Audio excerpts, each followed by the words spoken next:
about you two showing up, because we have the historical perspective and the contemporary perspective, and in these publications you see how inextricably intertwined these two are. Unless you understand Black economic history, you will not understand where we're going.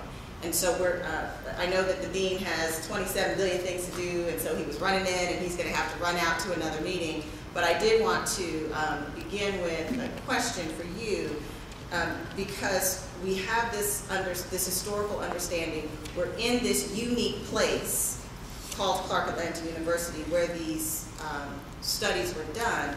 Can you bring to bear your, I thought it was very striking in looking at your biography, your experience in Jamaica and your experience in South Africa, and what we need to understand about the history of those things, but more importantly, what we need to know about global economies and how we move forward. I grew up in New York City, so I got to go to South Africa. So President Mandela invited me to come over, so I went. And so I flew from New York City, from JFK Airport, Manhattan in person. And I flew to Johannesburg, and then he said, well, you have to go to Petersburg. It's called Petersburg. It's called Polokwane now. It used to be called Petersburg. It's called Polokwane now. It used to be called Petersburg, and it's one of the centers of Africanerdom in South Africa. You know anything about Africanerdom? They were the ones who were oppressed, the Black folks in South Africa. So I go to Petersburg. It's a little small town, smallest town I've ever been in my life. And I don't speak Afrikaans. So I go to college, and I start working here. And all around this college, maybe about 3-4 million people live in townships. And to my surprise, they had satellite dishes. And they were driving BMWs. And they had evolved a whole informal economy around their culture. And they had informal lending. So if you live in a neighborhood and you needed some money, you couldn't go to the bank, your neighbors would lend you the money. And so the sanction for not paying the money back is you can't live in the neighborhood anymore. It's a pretty strong sanction. Think about it. Suppose you couldn't live in your neighborhood anymore. And had all these alternative ways of doing things that the system wouldn't let them do. And so my takeaway, to address your question, Dr. Evans, is that business is culturally situated, and its values laden. And to the extent that your culture and your sense of yourself and your values are strong, your ability to formulate business models that work for you and your people is strong. And so in South Africa, informal lending. Okay, somebody borrows enough money, they buy a little van, they drive people to and from Soweto downtown to Johannesburg. They can support a family. They can put their kids through school. And in Jamaica, poor country too, informal lending, a very intense entrepreneurial economy. Now here's the problem with that. In these economies, people only do as much as they need in order to take care of themselves and their family. So it doesn't really rise to the level of something you can put in the books. And when the founder of the company dies, so does the business. Transferability doesn't happen. In other words, I got my thing, you got your thing, and never the two should meet. So yes, it's a viable economy, and it's important, but it doesn't rise to the level that it needs to rise to in order for us to really call ourselves moving forward. And so that's my takeaway, and I learn a lot from people, I'm so-called PhD, where you learn a lot in business from people who don't have any degrees. My mother didn't have a degree. She ran a business in New York City for 50 years. Never advertised a day. Worked every day that she wanted to work. She had 5 sets of books. I tell my students all the time. One for the IRS, okay? One for her sister, her business partner, okay? One for herself. That was the real book. That was the truth was in that, okay? She was a hustler, okay? So in these places, Jamaica and South Africa, people are hustlers. If you don't hustle, you don't eat.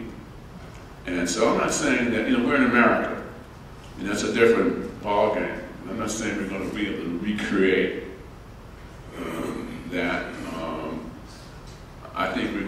we're part of this economy. So our challenge is to figure out how we can, survive and advance in this advanced economy. We're wrestling with those questions. But I mean, but the Bois was, again, wrestling with those questions, plurality. Can we have a separate universe within a universe? These are questions we still ask ourselves today. And before we open it up to questions, I also want to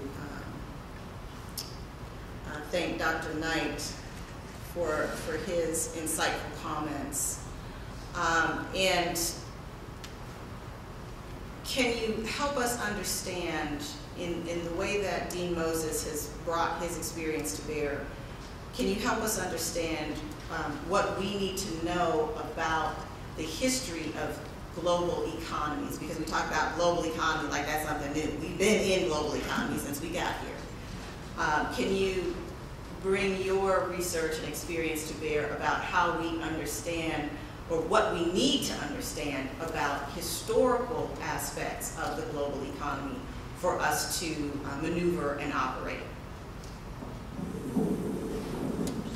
Yeah, well, I think one of the things that we need to accept and just realize part of our history is that when we talk about the history of the modern world economy, and we talk about the history of modern people, and talk about the history of labor in a modern context, then black people are the quintessential modern people.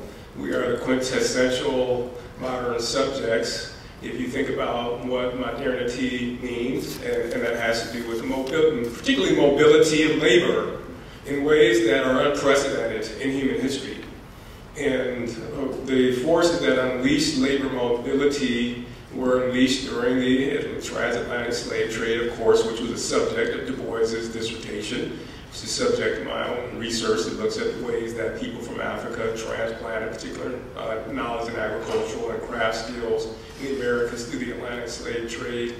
And so there's never, at least in the last 400 years, been a time at which people of African descent in the Americas have ever been severed or part of the capitalist system, been drivers, our labor have been drivers of the development of that system.